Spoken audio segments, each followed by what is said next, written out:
Nous allons voir maintenant comment on peut chaîner ces commandes. Alors pour ça, on va voir trois petites notions. Donc typiquement, déjà ce qu'on peut noter, c'est que les commandes qu'on vient de voir sont très unitaires. On peut afficher un fichier, on peut récupérer les 10 premières lignes, ou les n premières lignes, ou les n dernières, ou on peut filtrer. Mais on ne peut pas faire ces choses-là de manière chaînée. Deuxième chose qu'on peut noter, c'est que tout ce qui est affiché s'affiche sur ce qu'on appelle la sortie standard, c'est-à-dire globalement l'écran. Donc si on reprend l'exemple de tout à l'heure, si je fais un cadre du fichier, le contenu va s'afficher sur notre écran. Mais il y a un deuxième comportement à toutes ces commandes qu'on vient de voir, c'est le comportement sans fichier. Si par exemple je tape juste cat, on va voir que cat attend sur l'entrée standard que je lui donne des informations. Il va attendre que je lui tape ce qui va au final remplacer le contenu du fichier. Donc, si je lui tape bonjour, dès que je vais taper entrée, il va me réafficher bonjour. En gros, tout ce qu'il va lire sur ce qu'on appelle l'entrée standard, donc le clavier, il va le réafficher sur ce qu'on appelle la sortie standard, donc l'écran. Pour quitter le mode de lecture, c'est donc CTRL-D. Alors pour l'instant, ce n'est pas forcément très passionnant, mais on va pouvoir voir comment rediriger ces sorties et ces entrées standards, ce qui va nous permettre de chaîner les commandes. Alors, reprenons notre exemple de tout à l'heure, l'exemple très basique du echo bonjour. Il va afficher juste bonjour sur la sortie standard. Si je veux que cette sortie standard ne soit pas l'écran, mais un fichier, je vais devoir rediriger cette sortie standard vers le fichier.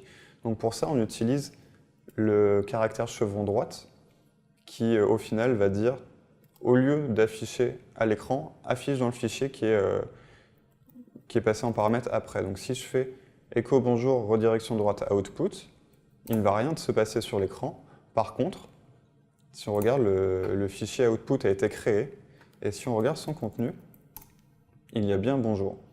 Donc notre redirection droite a bien marché. Par contre, si je recommence une deuxième fois, troisième fois, une quatrième fois, et que je regarde le fichier, on n'a qu'un seul bonjour. Pourquoi? Parce qu'à chaque nouvelle redirection, il va supprimer le contenu du fichier output, et il va le remplacer par la nouvelle sortie. Donc ce comportement n'est pas forcément celui que vous souhaitez avoir. C'est pour ça qu'on a une double redirection droite qui va vous permettre, au lieu de remplacer le contenu du fichier, va ce qu'on appelle l'ajouter à la fin du fichier, il va l'append. Donc si je fais ça et que je regarde le contenu de output, on a bien notre deuxième bonjour qui s'est mis à la fin du fichier et avant notre premier bonjour. Donc ça, c'est les redirections droites, les redirections de la sortie standard.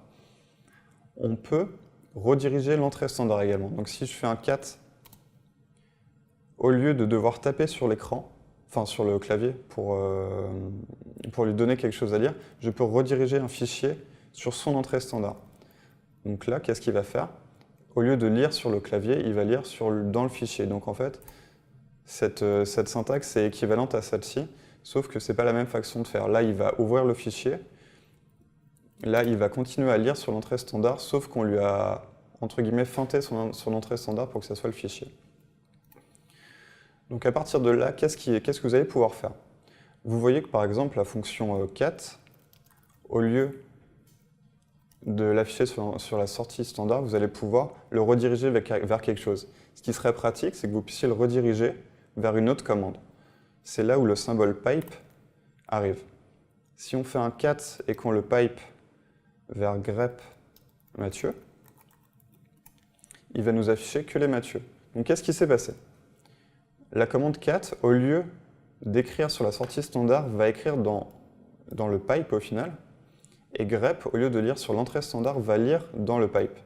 Donc au final, c'est comme si le cat écrivait directement dans l'entrée standard de grep, c'est-à-dire que grep, au lieu de partir d'un fichier, va partir du résultat du cat. Et donc ces pipes sont chaînables à quasiment l'infini. Si je veux récupérer juste la première ligne, il me suffit de faire ça. Donc la sortie standard du grep, ce qu'on avait ici, passe dans le head, qui va nous sélectionner la première ligne. Et donc nous avons bien notre résultat. Ces pipes seront très pratiques pendant toute votre vie de développeur. Ça vous permettra, à partir de ces petites commandes unitaires, de pouvoir faire des lignes très longues et très compliquées qui vont faire parfaitement ce que vous voulez. Et c'est quelque chose qu'on va beaucoup vous demander de faire aujourd'hui pour avoir des résultats, pour récupérer les résultats qu'on vous demande pendant les exercices de la journée.